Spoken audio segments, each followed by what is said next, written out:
एक कहानी है बच्चों, जिसमें एक पत्थर होता है और एक मूर्तिकार होता है। तो जो मूर्तिकार होता है वो रास्ते से जा रहा होता है, तो वहाँ पे उसको एक पत्थर दिखाई देता है। तो उस पत्थर से कहता है कि मैं तुझको मूर्ति बना दूंगा, लेकिन उसके लिए तुझे थोड़ा सा दुख और दर्द सहना होगा। अब वहाँ पे जो वो पत्थर था वो कहता है ठीक है, कोई दिक्कत नहीं है, मूर्ति बन जाते हैं। लेकिन बच्चों क्या होता है कि जैसे ही वो व्यक्ति उसको मूर्ति बनाने के लिए अपने औजारों का इस्तेमाल करता है, तो उसके बाद वो अपना काम करता है। तो जैसे ही वो काम करने लगता है तो पत्थर को दर्द होने लगता है। अब जब उसको दर्द होने लगता है तो वो उस व्यक्ति से कहता है कि बस मैं ये दर्द नहीं सह पाऊंगा।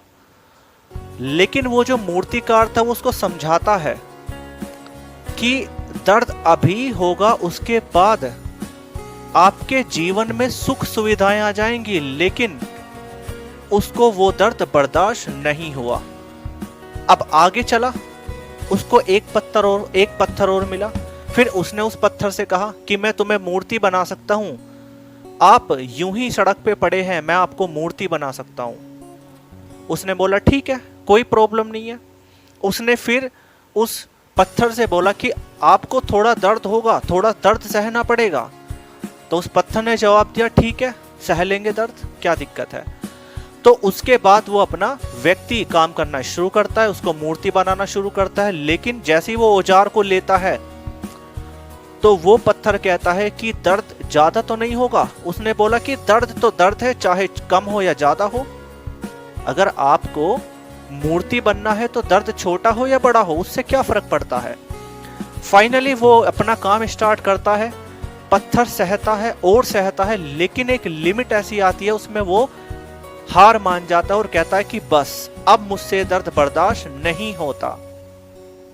चूंकि वो अधूरी मूर्ति बन चुकी थी तो वो किसी काम की भी नहीं थी। बाद में मूर्तिकार ने उसको समझाया कि प्लीज कृपया आप अपने काम को पूरा कीजिए, आप मूर्ति पूरी बनिए, थोड़ा सा दर्द और सह लीजिए। लेकिन उसने बोला कि मैं सब कुछ कर सकता हूं, ये दर्द नहीं सह सकता।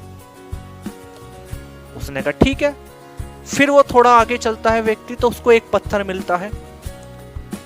तो फिर वो उस पत्थर से कहता है कि मैं तुम्हें मूर्ति बना सकता हूं, लेकिन तुम्हें थोड़ा दर्द सहना होगा। वो पत्थर बोला ठीक है, सह लेंगे। तो बोला व्यक्ति वो सोच लो। उसने कहा सोच लिया, फिक्स है, मेरा निर्णय अटल है, कितना भी दर्द हो मैं मूर्ति बनने के लिए तैयार हूं। तो वहां पे क्या होता है, वो व्यक्ति उसको मूर्ति बनाना शुरू करता है। दर्द होता है और दर्द होता है, दर्द सहते सहते सहते वो मूर्ति बन जाता है। फाइनली जब वो पत्थर से मूर्ति बन गया, तो जो वो एक नाकारा पत्थर था, जिसको लोग जिस पे थूक के भी जा रहे हैं, जिस पे लोग पैर भी रख रहे हैं, बारिश भी झेल रहा है, तूफान भी झेल रहा है, धूप भी झेल रहा है, सारी चीजों को झेल रहा है। लेकिन अब वो एक मूर्ति बन चुका है, क्योंकि उसने दर्द सहा। उसने इतना दर्द सहा कि जो उन दो पत्थरों ने नहीं सह पाया। उसके बाद उस मूर्ति की स्थापना मंदिर में हुई। अब उसके ऊपर रोज कभी दूध, कभी दही, कभी पानी, कभी गंगा जल ये चढ़ते, और जो बाकी के वे दो पत्थर थे वो ऐसे ही पड़े रहे। उनमें से एक पत्थर और आ गया वहां पे। तो रोज लोग उस टूटे हुए पत्थर पे, जो मूर्ति नहीं बन पाया था, जिसने दर्द सहन नहीं किया, उस पत्थर पे लोग डेली नारियल फोड़ते, लेकिन चढ़ाते किस पे, उस मूर्ति पे जिसने वो दर्द सहा। तो वो जो पत्थर है वो आज तक भी रोज दर्द सह रहा है, लेकिन उस मूर्ति ने एक बार दर्द सहा और वो अब आराम की जिंदगी जी रहा है।